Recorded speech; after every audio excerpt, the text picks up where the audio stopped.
I experience screaming voices. People don't believe how insane I am. And it was terrifying. Totally manic or totally depressed. And it was, it wasn't him. The Adam we knew. I just wanted a car to hit me or a truck or just something to take me out because this time I wanted to really work. I really felt like I needed to end my life. I felt like I was this complete failure. So I was in really bad shape, and the mental health system only made that worse. It's a mythology to think that there's the normal and then there's the abnormal.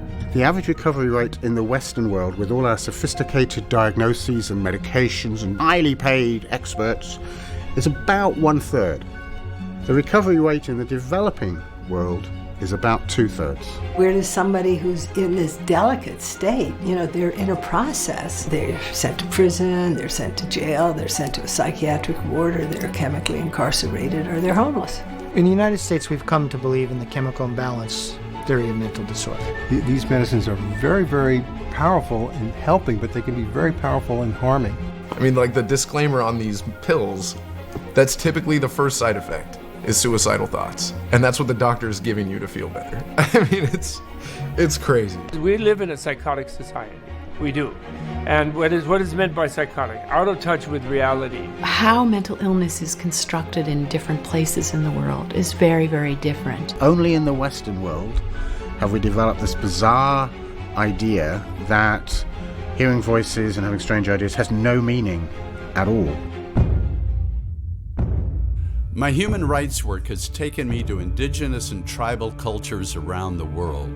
Often I met individuals who would go into a trance-like state to serve as a healer or visionary for their community. These are the people we call shaman. And I was surprised to learn that many were identified in their youth by having what we would call a psychotic break. Hearing voices, having visions, feeling terrified. I was struck by how differently these symptoms were looked at in our culture. We have lost touch in our medical system from some of the simple needs that people have for connection, the simple needs that people have for community. Maybe it's not just a broken brain. Maybe it's not just an illness. Maybe this is not just something to hide and be ashamed of. Maybe it's something to explore and learn from.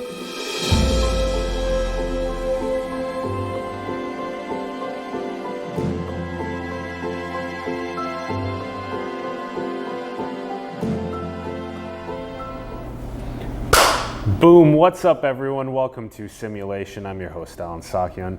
Very excited to be talking about storytelling for social change. We have Phil Borges joining us on the show. Hello. Hey, Alan. Thank you for coming on, Yeah, Phil. my pleasure. I'm so excited for this. Yeah.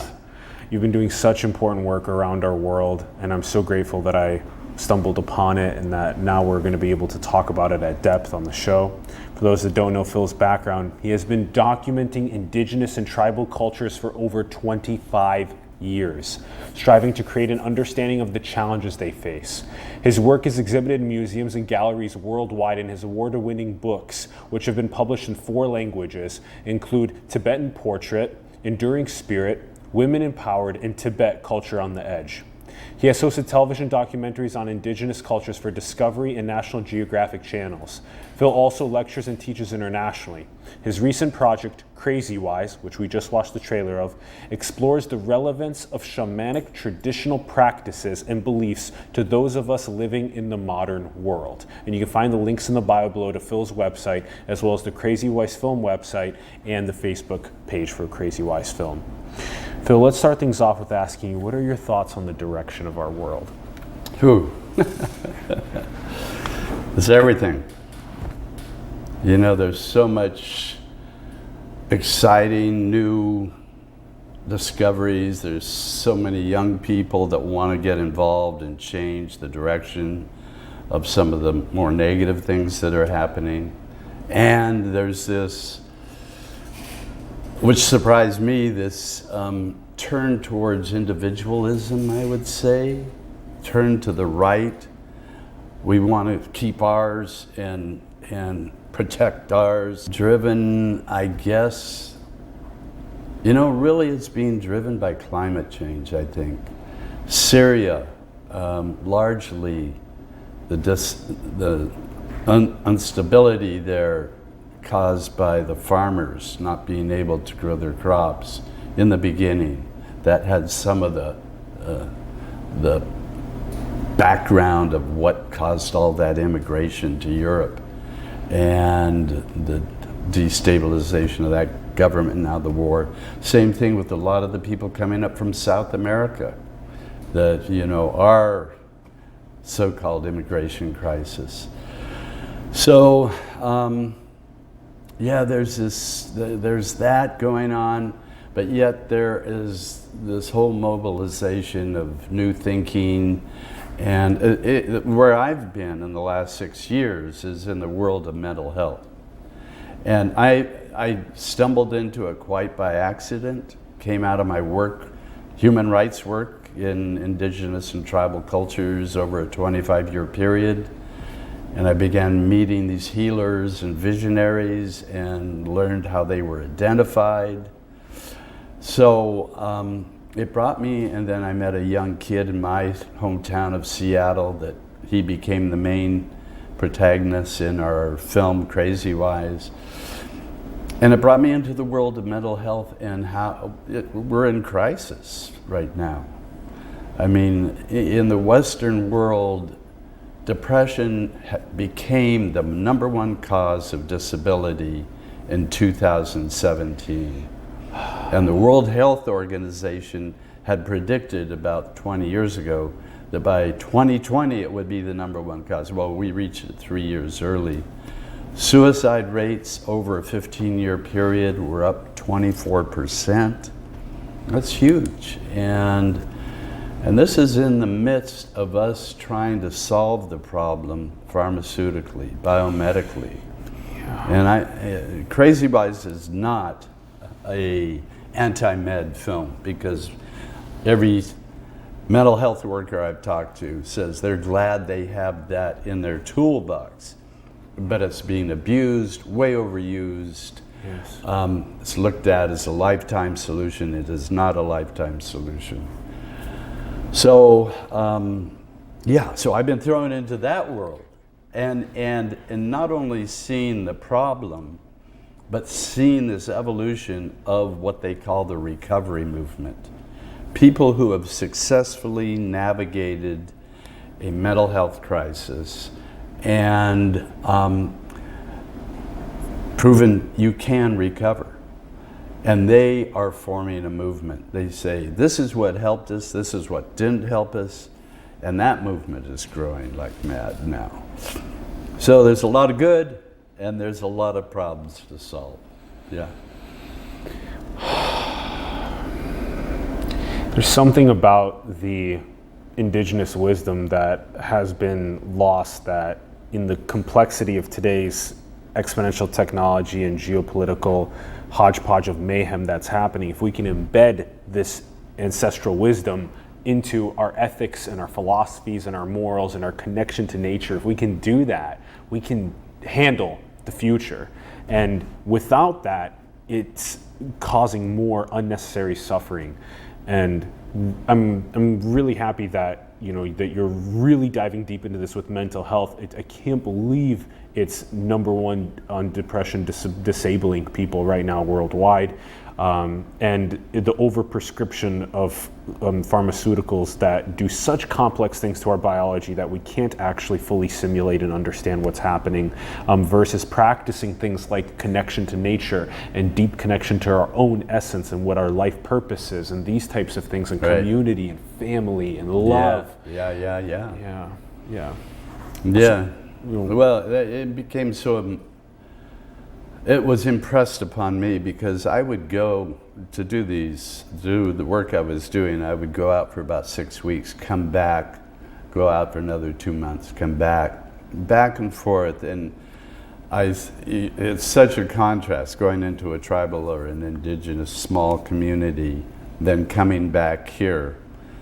First of all, many of the places I go, they eat maybe 3 or 4 things. In their diet is amazing, and not eat every day, and then come here and walk into a Whole Foods grocery store. and have just, all this choice. But we've gained so much in the direction we've taken, but we've also lost things. And the thing I think we've lost that I've noticed is connection. Like you just said, connection to each other. I mean, they, in these small groups, and this is the way our brain evolved, they have to be connected to survive. They don't have old age homes. They have no institutions that they can farm out their old people to. They've got to take care of their old people. They have no daycare centers. So the women typically nurse each other's babies. I've seen them pass, one woman will pass her baby to another woman's because she has to go get the water in the well, and then that woman may have to go chase her goat, so she'll pass that baby to another woman. Wow. So they don't have these institutions like daycare centers, old age homes, Medicare, Social Security.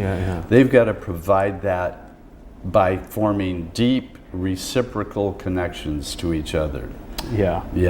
So, and then to themselves, they have rituals, traditions, beliefs that give them an outlet for their creativity, their self-expression, where they can express their emotions. I mean, usually everybody in the group sings. I'm embarrassed to sing. We've got these professionals that are so good at singing. You say, well, I don't want to. But we can all sing. And they all dance and they sing and they're with their bodies, drumming a lot. And so, sing a song. Sing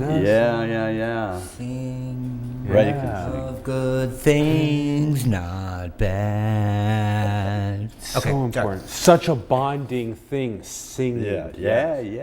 No daycare, no elderly care, altruism, reciprocal altruism, so evidently visible. And the other thing is connecting, of course, to nature, and they have to do that because they have to grow all their own food. So they have to know all the flora and fauna and what is poisonous, what is not, how it, but on top of that, they have this metaphor of there being spirit energy in everything, in the mountains, in the rivers, in the forests. So they're spiritually connected on a deeper level. And, the shamans I'll see shapeshift into different animals and take on that animal energy. And so they have this very tight connection that I think we've lost, partially lost. For one thing, we're a very individualistic society. I think, especially America, we're the cult of the individual. Celebrity, individual accomplishment, all these things are very strong, especially in our culture, even compared to Asian cultures, which are a little more collective. But in these cultures, it's even more apparent how we are more individually driven. Oh my gosh, so much good stuff right there. So let's start with how you mentioned there is this deep drive for altruism. There's this deep drive for rituals, for singing, for even passing the babies for breastfeeding when one has to go do an activity, that you have to know the flora and fauna that are local to your area rather than all the corporate logos that are trying to self-deal themselves into your life. There's the spirit energy in everything that's so beautiful when you can do things like really get behind the essence of another creature and bring that creature's experience into your own state of awareness, and that way you can then gain a greater sense of empathy and get yourself out of your own body and connect with all that is. That these things help us gain the true insight into the reality. And when we're so deep into individualist culture, we lose sight of our interconnectedness and that you said this, and I just want to say, it may even be that so many of the indigenous cultures are saying that our disconnection from nature, our disconnection from source, from spirit, is the exact reason why we have so many of the malevolences, the errors, the issues that exist in our civilization. Yeah. So if we can basically pull these two worlds of the craziness of building the artificial general intelligences with the indigenous wisdoms, if we can kind of bring these two worlds together, we can build where we want to go better. Yeah. Phil, it's so important for us to understand who you were as a kid growing up. You're born here in Oakland, in the Bay Area. Yeah. And you're born in 42. Right. Yes, 76 now. Yeah. Years old. And so, born in 42, that's still in the middle of the Second World War. Yeah. And what's going on in the world at that time, and who are you growing up? How do you get interested in writing and in film and art, photography? Teach us You gonna about tell it. him how fantastic he looks? You gonna like, 76. Look at that. You're dead. Turn on those beauty Born in lights. 42. You look great. You do. Yeah. You look marvelous. You look marvelous. Marvelous. I get that, Phil. I don't know if our youngin' gets it. I do love that. You look marvelous. Boy, that's a long story, Alan. Yeah. I was born here in Oakland. The important parts that I think in my life that happened, I had an older sister, 13 years older, and I had a younger sister, a year and a half younger. My dad dies when I'm 7, and that's a major event in my life. I don't remember this, but my mom told me that the teacher said, I just stared out the window for that entire year. It left a deep mark on me.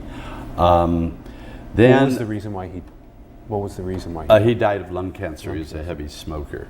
He died at 43, smoking 3 packs a day. 43. He was so young. Yeah.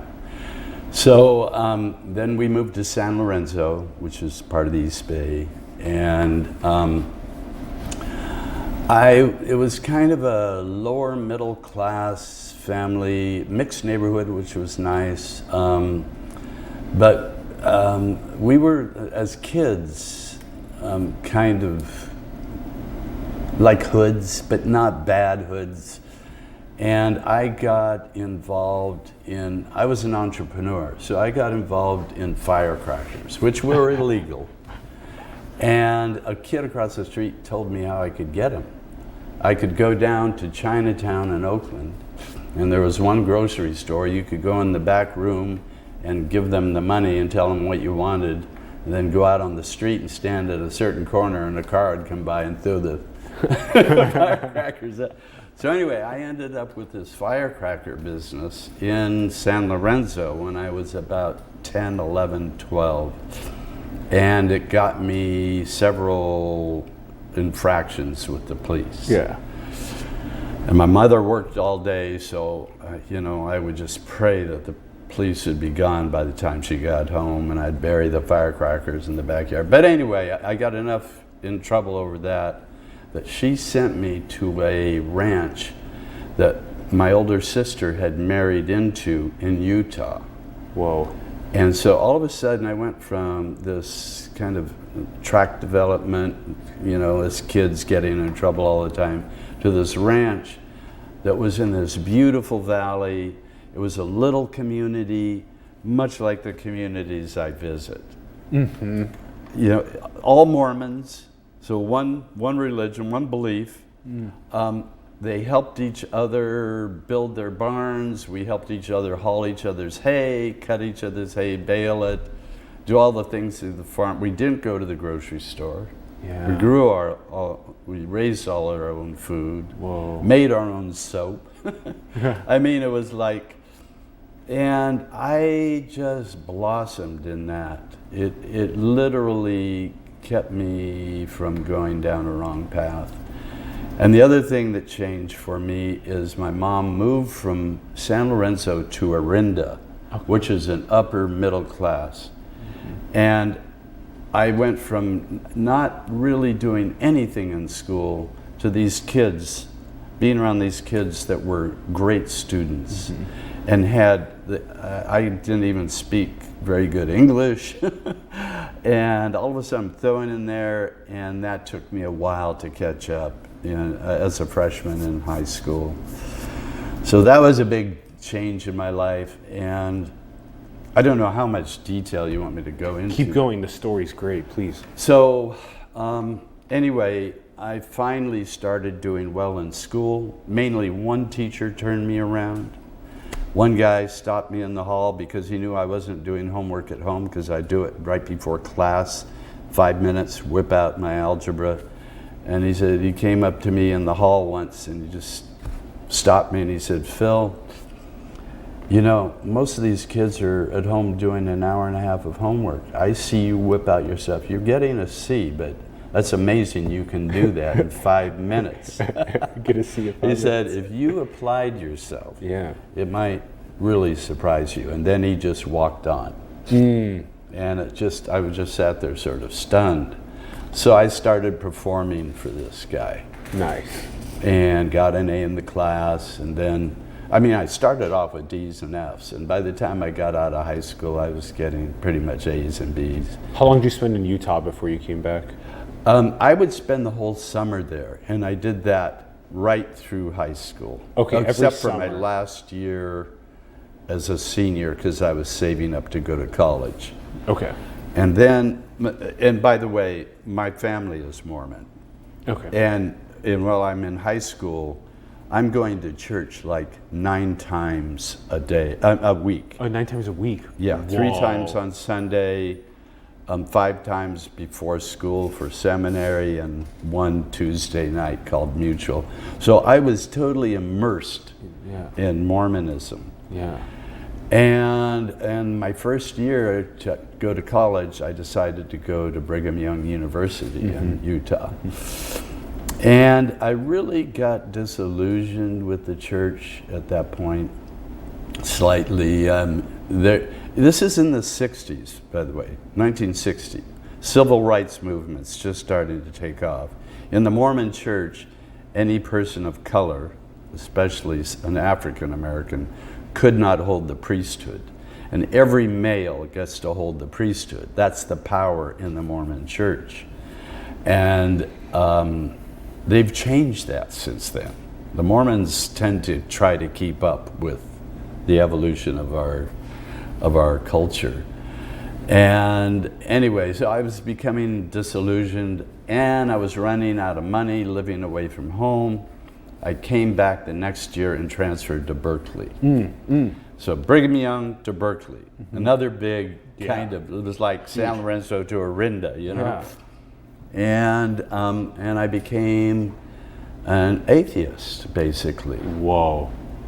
You know, I just thought religion, you know, this is just everybody's fear of death. It's a nice fairy tale to ease everybody about that.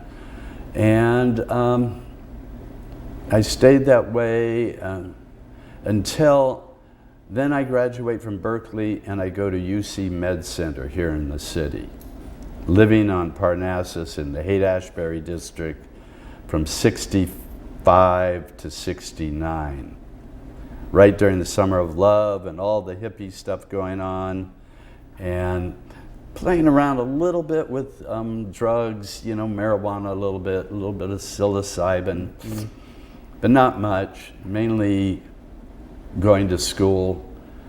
And a couple of things happened. One, I went, just as a joke, to a psychic that was out on the avenues.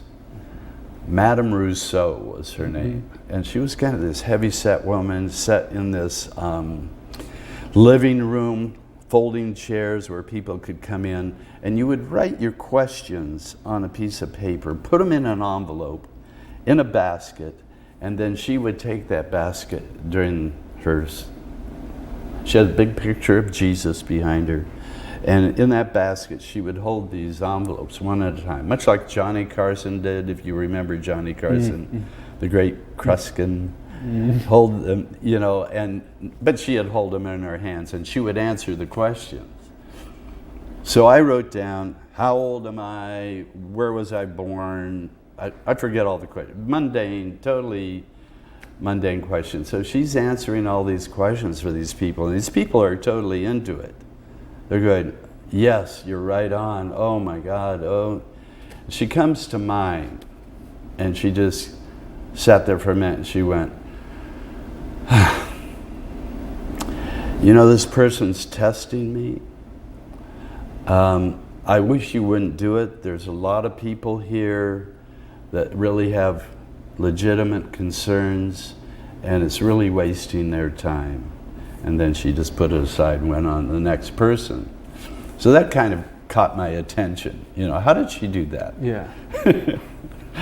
And so I came again and watched the basket to make sure no one was slipping her answers behind this. You know, she could do that. And I began asking her legitimate questions, and she was pretty right on. And that was happening, and my mind was opening a little bit with the marijuana and the psilocybin. And so I started opening again to this closed, you know, thought about what reality is, I guess.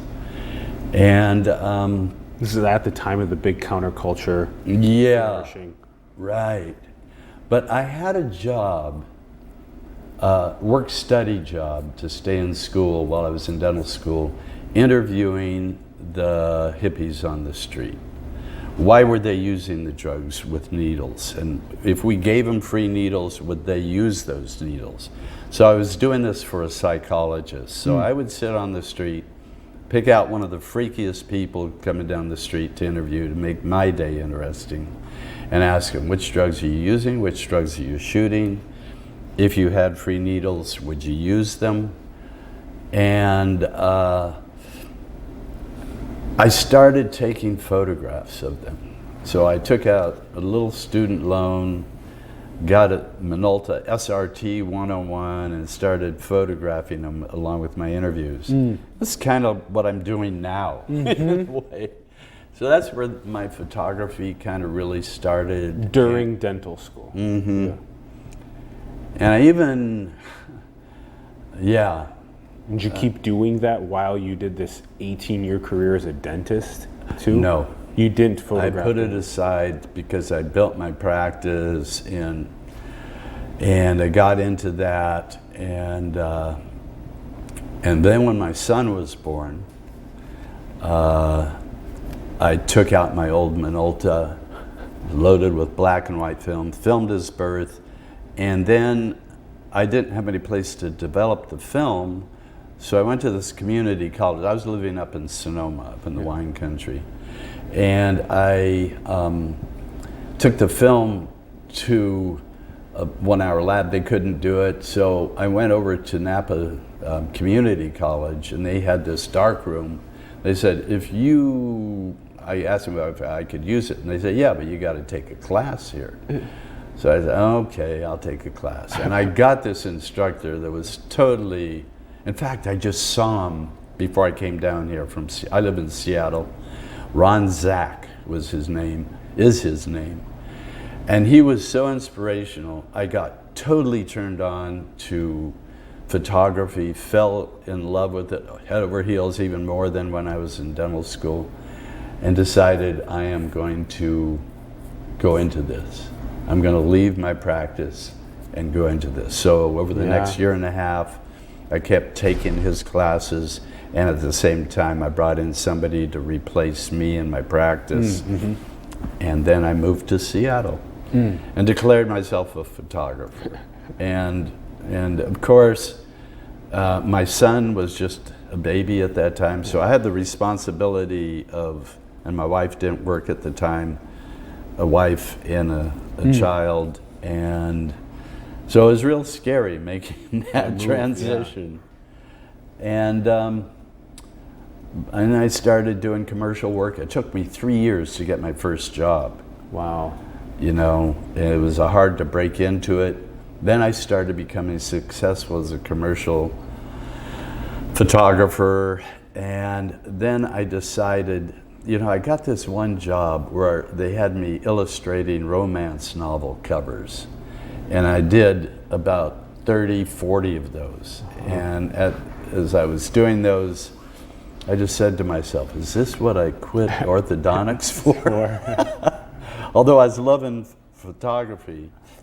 And just about that time, I met a woman who had an organization in Seattle advocating for Tibetan rights, what was going on in Tibet. This is the early 90s now. And just a light bulb went off in my mind. I'm going to Tibet, and I'm going to document what's going on. And rather than the commercial yeah, stuff so I here. took Yeah. I was paying $8,000 a year to put my photos in a book that went to all the art directors. That's how you made it in commercial photography. I stopped putting my $8,000 a year into that, and I put it into some trips to Tibet. Whoa. And that changed everything, because I didn't have a business plan. It wasn't like I did it to make money. I just wanted to do it. And long story short, my first book came out of those images. People started buying my images in galleries. Pretty soon I had galleries all over the country selling my work. Then I didn't have to do commercial work anymore. I love that. And so I've been doing these, you know, anything like a social or environmental issue that turns me on, I put my camera to that and started telling stories. And I would do it mainly with portraits, because I love that process of making a good portrait of somebody, what I consider a good portrait anyway. You capture their spirit at an exact moment in time in their candid Yeah, state. the look of just being there and somewhat being a little vulnerable, or just being. And so I would put those individual portraits together in an exhibit, and it would tell the story that I wanted to tell, like in Tibet. Yeah. How I started with the refugees, including the Dalai Lama, living in Dharamsala, India. Then I went into Tibet and documented the people there, and just kind of put that together in a book and a story. So that's what I've been doing, pretty much for the 25 years. And during that time, meeting by chance, first with the Dalai Lama's oracle, the Nechung oracle,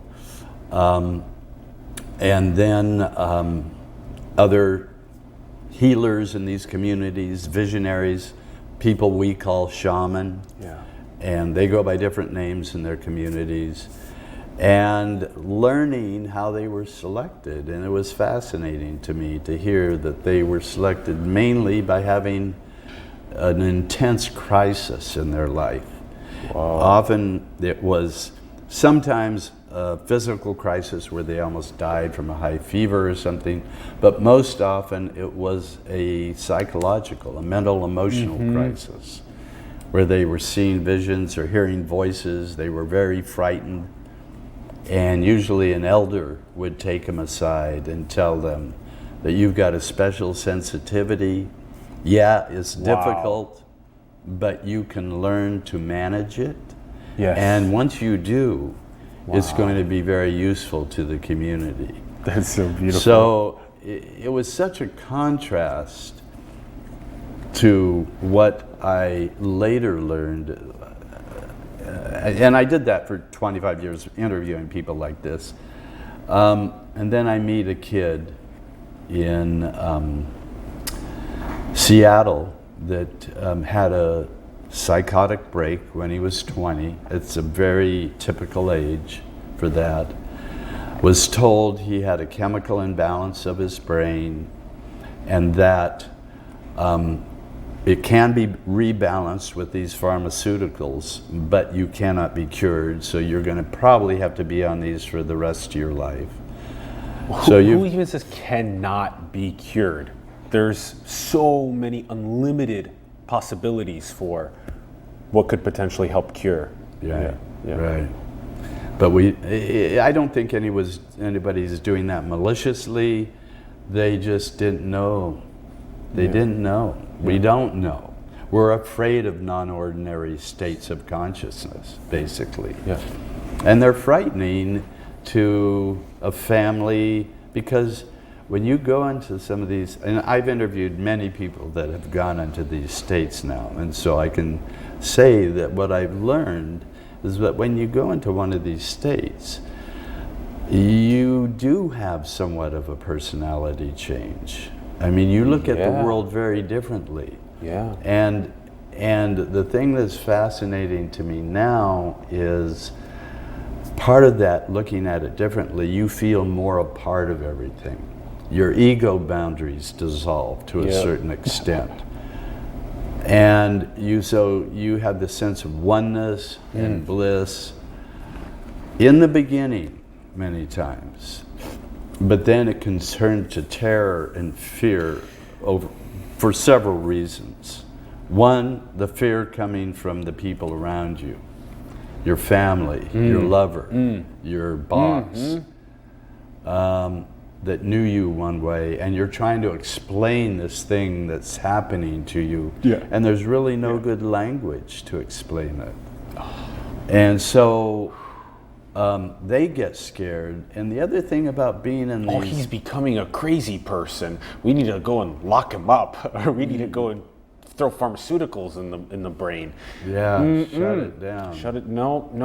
They're just this is so important. The gifts of these experiences, to be able to share them with the right. Sometimes family may not be the right people to share it with. That's right. So, and then we need to be ready to find, and sometimes it takes a little bit of time to find the right community, the right friends, the right people to share these experiences with, and then get that validation that this is something that people experience, these non-ordinary states of consciousness. Yes. These ones that can give us so much more insight into the nature of reality. Yeah, usually they're very bright individuals that this happens to. Yeah. Usually they're very creative. They think outside of the box.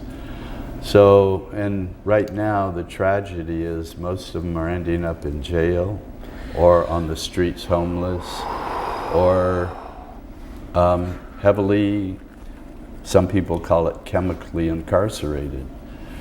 So, it's really kind of a tragedy what's going on, but it's also getting better.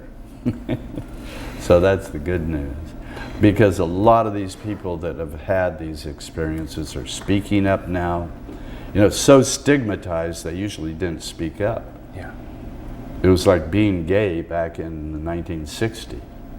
And so they're starting to come out and speak up and say, yeah, this happened to me.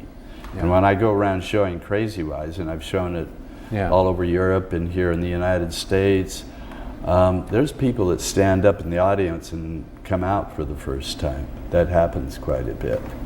So wow, it's just, that's what it's going to take. It's just more people saying, yeah, this is a human, a natural human experience, and it's actually a potential growth process if supported and contextualized properly. Yes. And the way we're contextualizing it now as a broken brain, many times with the words, there's really no cure, and you can function, you may not be able to do everything you had your heart set on and your goals, but you'll be able to function in our society, more or less. And you tell a young kid that's like putting a hex on them, especially if you're in a white coat and a person of authority like a doctor. And it's just a negative placebo effect, and the placebo effect is very strong. Versus, you can do this. Yeah. You can find your purpose, and you can find meaning and do that every day and fall in love with who you are and what you care about. Yeah. And find good friends, family, and community around you. That's the positive effect that we can have. Yeah.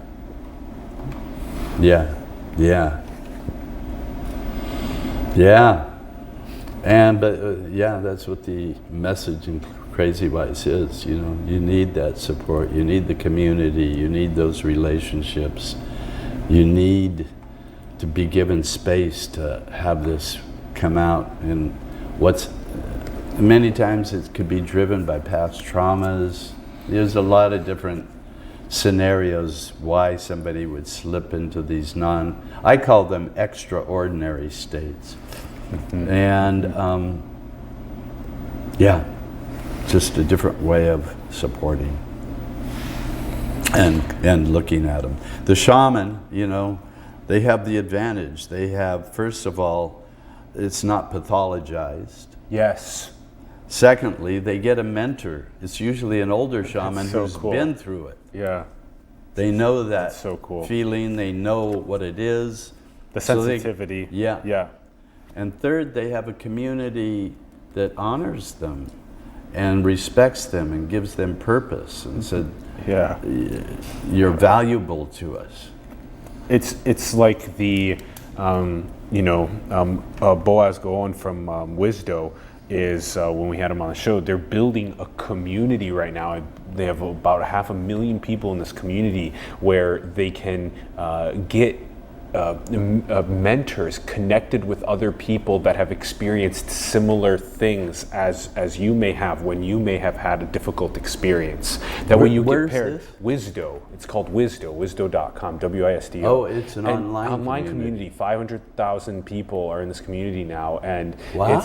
You can get connected with people that have had these similar difficulties, and then you can start talking to them about and getting that mentorship about the sensitivity that you now have to that. So I'm going to have to put that on my website. We'll get these things connected. We'll get you guys connected. Wisdo, we'll get you guys connected with Boaz Goen. Wow. They're moving fast. When were they created? Israeli company created a couple of years. A couple of years ago. Okay, great. Yeah, they're moving fast, and so these are some of the examples of, like, okay, can you imagine if the society is pathologizing these sensitivities? It's inevitable we're going to have unneeded suffering. But when you're saying, okay, this person had some sort of a difficult experience, now let's pair it. You can get through this. Let's pair it with a mentor, a community, people that can help get through that experience. Now you've trained your sensitivity to that experience. You can help others. You can achieve your creative endeavoring in the world it's just like, I love it. I love how all these pieces connect. Yeah. Plus the person that's helping, that helps them. Yeah. The person that becomes the peer that's helping the person that's going through it. They're called wounded healers. That's basically what a shaman is a wounded healer. Yeah. I love that. I've heard that. I like that. The wounded healer. Mm-hmm. I wonder, because it probably makes the healer better that they have went through a difficult experience before and that they're able to relate to that. Yeah. It's like when you say that, if you have previously started a business, or if you've previously done art, or if you've previously done science experiments, you're a better scientist or a business person or an artist because you've done it previously. You've done these challenging things. You've gone through them before. Okay. There's still so much to talk about with the books that you've made. All of the photos that you've taken are they're gorgeous captures, and it's so great that people found out about it and then helped fund the artwork to be shown, these portraits to be shown in galleries and museums, places that more people can then go and gain an understanding of these indigenous cultures. So they not only gain that understanding, but it also helps fund your next steps, your continued next steps. That's the way to move art in the world, is to have it be identified as something that can help awaken and get into the right places for people to go and visit those places, and then also to fund those artists' continued pursuits. Right. Yeah. Okay, so CRAZYWISE was actually kickstarted by over 700 people, which is very cool as well. Amazing. You've done your homework. Yeah, which is so cool. Yeah, that was. Yeah. I mean, I didn't even know that audience, really. I mean, people that would be interested in this subject, because I'd never even delved into it before. It wasn't something I did. And yeah, to get all that support from, so I knew there were a lot of people wanting that message out there. And so we're slowly growing this thing, and I really, for me, it's my spiritual journey. Yeah. You know? I mean, this whole sense of feeling of oneness, to me, when I use the word spiritual, I'm using it as something that connects us to the whole. Yes. You know, something that brings us back to that realization that we're part of the whole, right? Yeah. And so to find out that so many of these people that went to Adam in our film said it right off the bat in our first interview. So when I started this film, I was just doing a film on mindfulness. And so I was working with a producer who was just sending me people to interview that were meditators. And she sent me Adam, and Adam's story that he was told this, biomedical reason for his craziness. He said, when it first happened, it was very fun and exciting. It was like my ego shattered. He said it was the first time I felt at one in the universe, where I was it and it was me. And then I kept going, and then I went way too far, and then it got scary. So I've heard stories like this over and over again. That was the first time I'd ever heard it, when I did this first interview with Adam. And so that whole experience, now I've learned, now I'm kind of into the neuroscience of it a bit. Mm-hmm. Yes. Interviewing people that are really doing, there's a whole renaissance in psychedelic research going on right now. And it's so important for it to be decentralized and open source and done for the right ethical reasons, moral reasons, and not to fall under the same forces that are greed or corruption. Yeah. Well, and also, what happened when I was in my 20s with Timothy Leary and the whole, set and setting. First, set is so important. You've got to have an intention. What do you want to have come out of this experience? That's right, yeah. And then setting is good to have a guide that's been through it. Yes. And that can help you as things get frightening. Yeah. Because typically it involves an ego dissolution. Yeah. And we don't want to die. The shaman calls their initiation the little death. The little death. Yeah.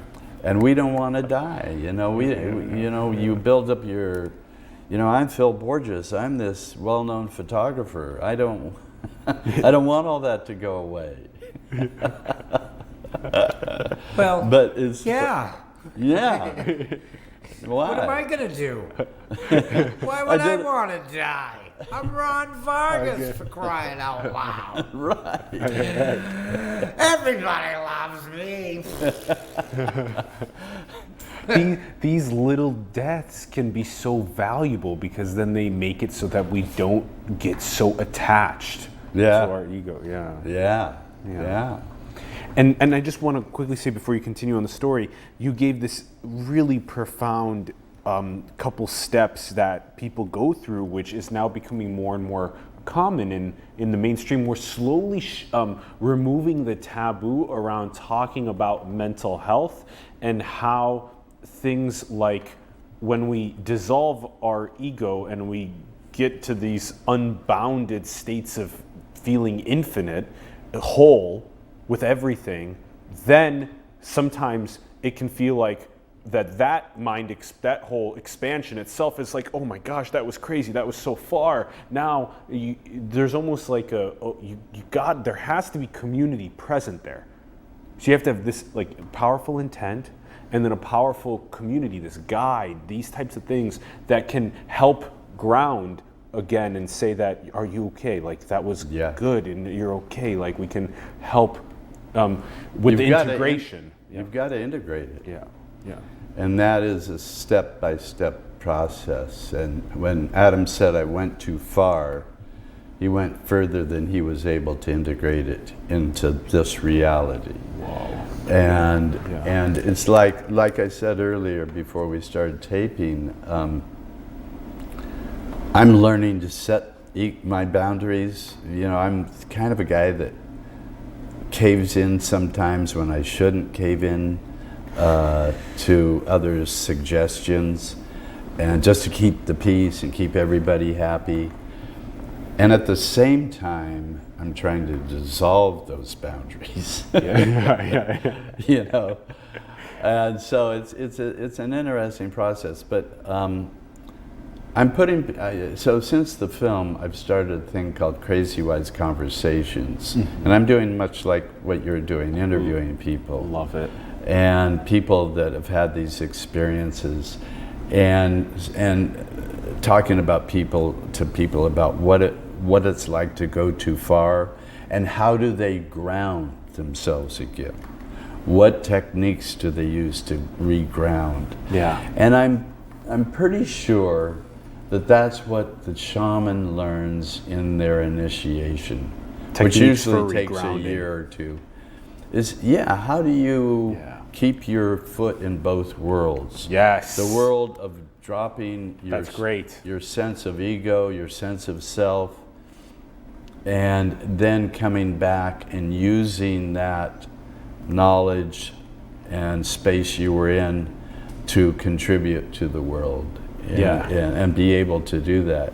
And you've got to have an ego to work in this world. So wow, it's quite a balancing act. And I've got one woman I started interviewing who is diagnosed bipolar, and she loves going into that space slightly, that manic part. She calls it hypomanic, because her creativity shoots up to the roof. Yeah. She's a writer, and the words just flow. Yeah. But when she's not in that space, she's very tense and constrained. But she can't stop it from going too far. And this is a long discussion, and I'm talking a lot, but it's so how can I Phil. shorten it? Going too far, you know, we look at the world through models, through mental models that are constructed in a part of our brain that they're starting to talk about now. It's called the default mode network. And these mental models are just what we've learned growing up about reality. And so we don't have to, you know, we're just bombarded with all this sensory data, visual, auditory, proprioception, taste, all that. And now the computing and social and internet. And so we have to make mental shortcuts to deal with all this, and we do. And so if you look at a tree, it's just a tree. You can just put it in a category tree. You don't have to go up and touch know it. what it smells like, and you know, feels. And we do that with everything. And so we're actually... It's like the icons. It's a building icon, it's a car icon, it's a human icon. Yeah. Instead of the nuanced, when you get closer to it, you smell it, touch it, taste it, look at it in its eyes, That's depth right. of its soul. Yeah. And because it would just be overwhelming to be constantly doing that. So this default mode network, they call it, these neuroscientists call it the grand conductor, because it kind of helps us build those models. And so there's a positive aspect to it, but there's also a negative aspect to it, because if you've built so many models and you become so rigid in your thinking and you're really not seeing things as they really are, you're seeing it through these models, if that makes sense. Yeah. And especially if those models are negative. Mm-hmm. If those models, especially of your own self, how you consider yourself, and because also that narrative self that we create is a mental model. And if it's really stuck in a negative place, you get your depression, your PTSD, your OCD, obsessive compulsive disorder, eating disorders, all those type of disorders are because of too rigid of a system. It's like what Laura says, when I'm in that space, I can't write and words don't flow, I can't make my jewelry, I don't get those inspirations that I used to get. Yeah. But she says, when I get into that space of hypomania and then all my words are flowing and everything, those mental models are starting to dissolve. The default mode network is starting to shut down. But then if it shuts down too much, it's like I get to a space, and this is in her words, it's on our website, where I have to find something that everybody knows is real. Like the sun rises, the sun sets. Yeah. Because I'm not sure of anything else. Mm. I mean, so it can get to where it's terrifying. And a lot of people end up, with all the symptoms of a psychosis that we associate with having to be shut down. Yes. So it's really interesting in terms of this spiritual, breaking down the models, the model of the ego and all that. And anyway, it's fascinating stuff, and there's all these guys working on it now with fMRI imaging to see how the brain changes and how this network, this default mode network, shuts down in somebody, not in a psychosis because they've never been able to test that, but how it shuts down with somebody on a heavy dose of LSD or a heavy dose of psilocybin, or a monk that's been meditating for a long time. Their default mode network is shut way down. And so, and I'm sure it would be the same with somebody that's had a near-death experience, or an artist that's totally lost in their work, where their sense of self goes away and they're just right in the moment. Deep flow. Yep.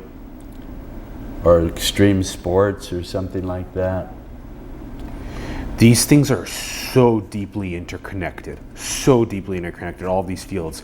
The flow, deep flow states, the meditation states, the psychedelics, this grand conductor of the default mode network creating such a rigid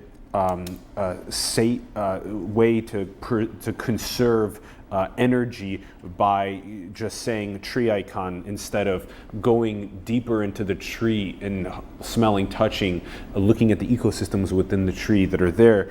There's so much there. And then also just the importance of having 1 foot in this, physical world where I'm in this body, but at the same time having 1 foot out of this physical world where I'm in this body and being connected to all that is, this unbounded wholeness of everything from a moment to moment basis.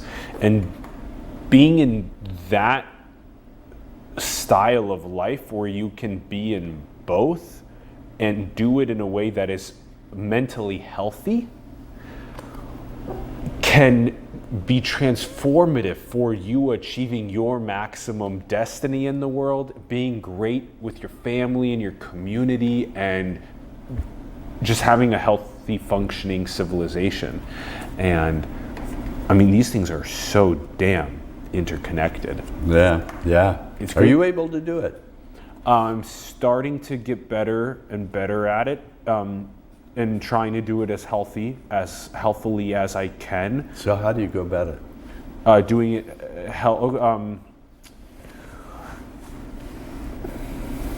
I think one of the most simple ways for everyone, and we've talked about this on the show, is that the fact that there is something, that there is a life, that we are alive, versus there not being this opportunity to be alive.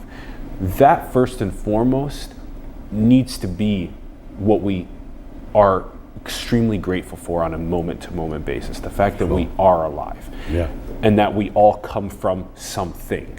Yeah. Okay. Then it's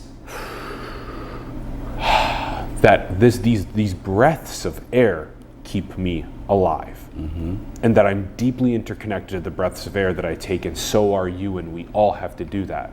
But then we all also have to drink this water. So then we all do the same thing with the water. Every time we take a drink, we remember that. And then all of a sudden, the interconnectedness is with you all the time. It's with you every breath. It's with you every drink of water, every bite of food. Every time you look at someone in the eyes, you see them as a divine being. Everything changes. Your whole life changes. And that's something to share to other people. It's not a rigid thing that you push onto people. It's something you say, see how this feels for you.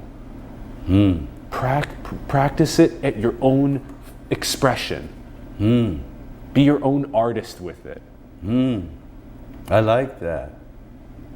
And you do that, and you've been doing it for a while. For just a little bit, especially through the help of Indigenous leaders have been helping me. Oh, really? The Kogi tribe has been, Mama Nui Juan has been a big one that has helped me tremendously with this.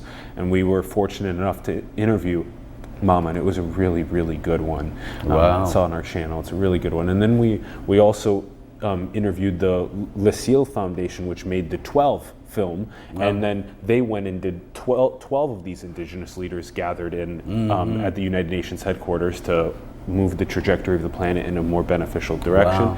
And that's how I discovered CRAZYWISE film, through our friend Nishan, who then said, check our friend Nishan, who's going to be speaking at our upcoming event next week, told me about CRAZYWISE film, and because I sent him our interview with Mama Nui Juan, and he said that these things have been coming from all different angles, these indigenous wisdoms, and he said CRAZYWISE came into my life. Here, let me pass it to your life, and I got CRAZYWISE, and I was like, oh my gosh, this is so cool that this is happening. Now I have to email the team and see if anyone's coming through the area so we can interview them. And you're like, hey, I'll be there in a week or two. Let's make it happen. Wow, interesting. That's how all of these things come together. And it's just one of those really simple practices that the air, the water, the food, these very simple things, just being alive. Yeah. But do it in your own way. Do it in your own artistic expression. It's not a top-down force it. It's more like a try it out, see how it feels. Great. What it does, yeah. I like it. Yeah. I like it a lot. I'm so happy to hear that. Yeah, Phil, this has been such a good conversation. Ron, did we throw any of the videos throughout? Did we get any of those in there? No. Well, let's throw in at least one of the pieces. I like this Siberia ammo one that has the let's do this one. Footage here. So this is in Siberia. So teach us about this. This is in Bulava, Siberia, or eastern part of Siberia, out of Khabarovsk, and I'm just. I went there to meet about 3 or 4 shaman, and they were all older women. And this is Emma, Mama Emma, as they called her. And I'm just here explaining. I guess the audience has audio on this. You want to hear the audio? Okay. But bring it up. I'd be talking over myself. Way to go. But anyway, she's. Well, Emma was the first woman we met, and she's also one of the strong shamans in this town, Bulava. So she's definitely got a lot of respect in this community, in the Olchi community. And she had these glasses that were kind of askew, So I'm and just one eye kind that of was somewhat explaining blind, that looked how out I over go the top about of them, deciding how I'm had a going to sort of cross-eyed, make this image. But she would look at you with that other eye through those thick lenses, and I just working looked at her around and the I thought, problem well, of her looking thick at her eye glasses through and the that fact lens, that it's her kinda eye doesn't strange. look So I straight kind at of you. faced her off camera. So I decided to face her off camera and shoot it as a diptych. So that was just about kind of how I go about making an image. This young girl here has all the symptoms of being a shaman. This Whoa. Yeah. Sasha. And so I wanted to do an image of her in the Almer River where she lives. And so this is just showing me how I go about making images. And yeah, she... what were her signs, for shaman? Well, she was having visions and hearing voices. And, but Linza, the older woman that I don't think we've shown yet, that I interviewed over there, here's Linza, 89 years old. She dies 3 weeks after I interview her. So that would have been Sasha's mentor. Okay. So I don't know what happened to Sasha. If she ever got training, I lost touch with them. So I hope she did, but you know, there were only a few. All these women had to go underground during the Soviet Union because there was no religion allowed. This is in Mongolia. This is with the Satan people, the reindeer herders. They live in teepees, much like the Native Americans did. And this is a shaman going into trance to help a young boy that's, I think he had a very high fever. And you can see that it's a pretty wild thing to look at as they do their, you know, getting themselves in that state. And while he's doing it, you know, outside life is just going on normally. And you'll see that he comes out of it kind of, he's been somewhere else. It's obvious when he comes out. And then he usually gives instructions to the family what they need to do. And you know, many times it's, you see, he's coming back here. Many times it's like, you know, I saw one shaman woman, Named, give this lady having trouble with her pregnancy, had her make this kind of thing out of cloth and then said, bring this to the mountain spirits. So it was like, they do things like that, reconnect with nature some way, much like you're saying, you know, remember, have gratitude, remember that you're part of everything, that you're taking in and giving out all the time. And so it's all, their healings seem very metaphorical, the ones I've seen. And yeah. And so the series of you going on site to different indigenous cultures is you both capture individual portraits and you capture via film these non-ordinary states of consciousness through shamans. Yeah, a few. I haven't done that many. Okay. You know, I stayed away from that. So when I'm doing this interviewing of shamans over that 25-year period, I have no idea I'm going to be making a film on mental health or delving into consciousness or any of this stuff. So I look back and say, yeah, I could have done a much better job. I would have really delved more into the initiation process. How do you teach somebody to ground when they're going out too far and getting frightened, you know, dropping their mental model, or however we want to contextualize it, losing their ego? How do you teach somebody to be able to go back and forth like that? Yeah. And if I had to do it all over again, I would be definitely drilling down on that number. I didn't. There's more room to go and do it. Yeah. We need it.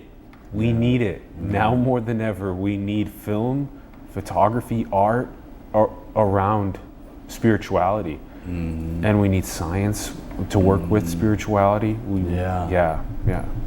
Yeah, it's kind of I mean, your interview here is kind of getting me in that direction again, and I've been invited to Stockholm in a couple of months where there's going to be a gathering of indigenous elders, and so I may take another round at this. We'll see. Yes. Yeah. And inspire. Yeah, I'm just taking one step at a time. I'm just kind of letting it unfold. I'm not trying to get uptight about planning what I need to do next, and hopefully let it flow more, you know, than I have done things in the past sometimes, you know. Yeah, that's going to be a cool congregation of indigenous elders in Sweden. Yeah, I think so. That's at great. first I thought, well, this is kind of a loose group organizing here, and I think it could be something good. And also to get children around the world interested in doing what we just mentioned with spirituality, I think is so critical to that future harmony that we need.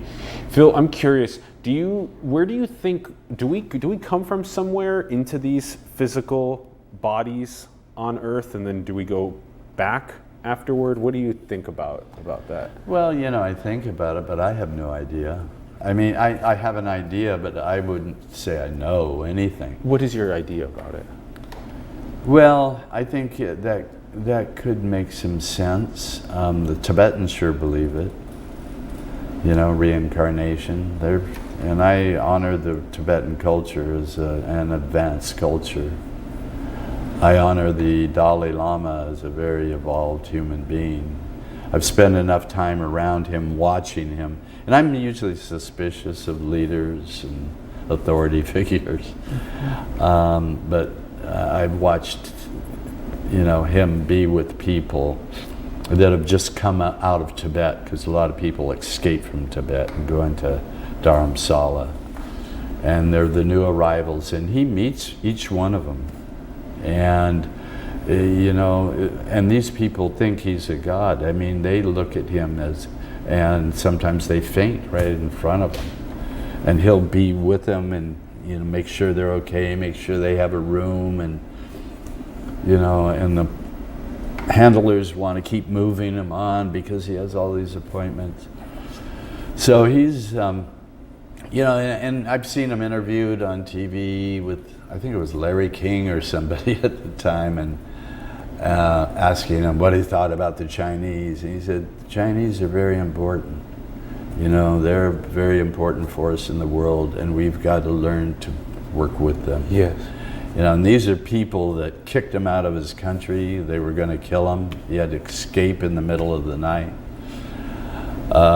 He hasn't been able to go back to Tibet since he was 24, I think. He's 86 now, or 85.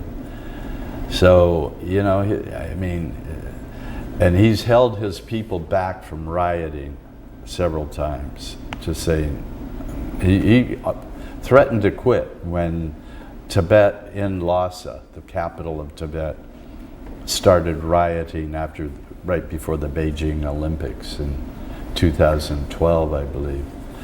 And so he said, I'll quit if you don't stop this.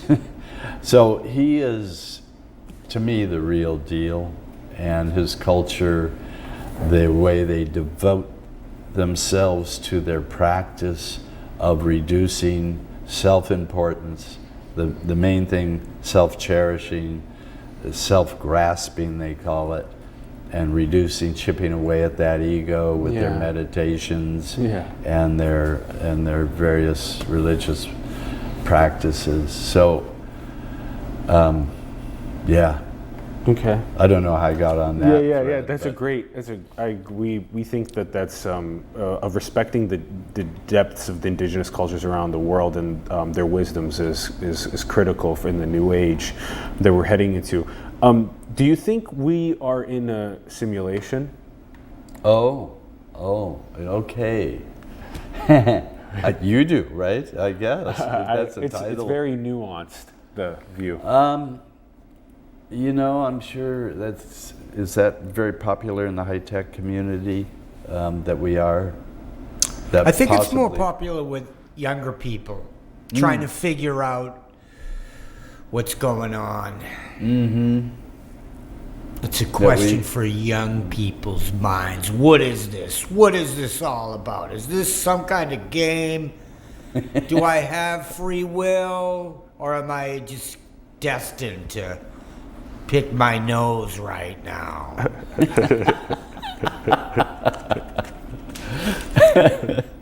Yeah.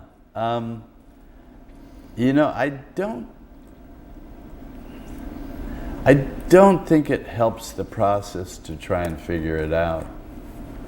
It doesn't help my process, so I don't.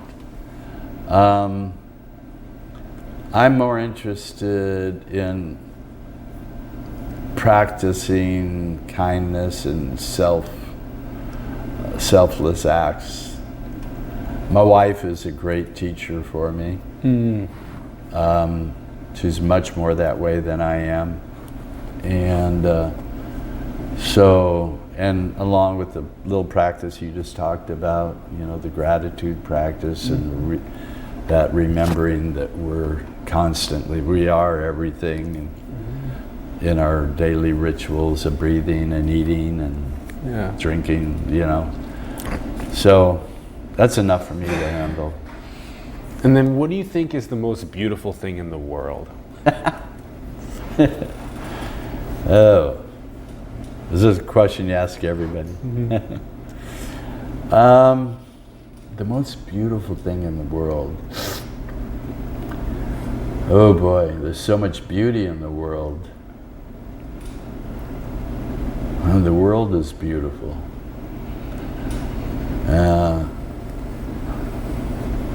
I don't have a good answer.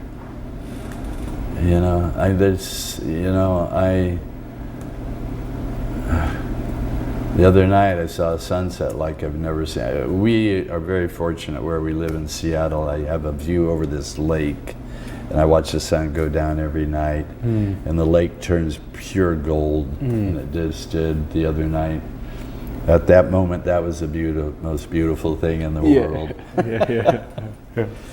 And I can look at my wife at times, and she's the most beautiful woman in the world. Or my son, my daughter, there's just a lot of things that reek of beauty. Cheesecake. Cheesecake, yes. Right on, Ray. I'm being silly. Yeah. Yes, I've been there. And I fight that. I have a real sweet tooth. Wow. Oh. Don't yell like that. I feel so good. I feel so good. All right. All right. Phil, thank you so much for coming on the show. Yeah. Thank you. Thank you. And thanks for giving me a place to sleep tonight. You're super welcome. Anytime. Yeah. All right. We I don't know where I am. I'm going to sleep right. The hotel across the street. Supporting the artists, the entrepreneurs, the spiritual leaders around the world is so important. Whether it's a place to sleep, Patreon, PayPal, cryptocurrency, support them. Support CRAZYWISE. Go and watch the film, everyone. Go and support them. Also support us. Our links are in the bio below. Support us. Help support the people that you believe in the world. Shout out to Ron Borges for producing and directing. Thank you very much, Ronnie. And also, I was calling you Ray. I'm sorry. No worries, Ron. It's all good. You can call me whatever you want. You can call me whatever you want. Spike. And also, have more conversations about these things with your friends, families, coworkers, people online on social media. Talk more about spirituality. Talk more about indigenous wisdom. Talk more about these things. Share them around the world, everyone. Get inspired to make content about it and go and build the future. Manifest your dreams into the world. Thank you very much for tuning in. We will see you soon. Peace.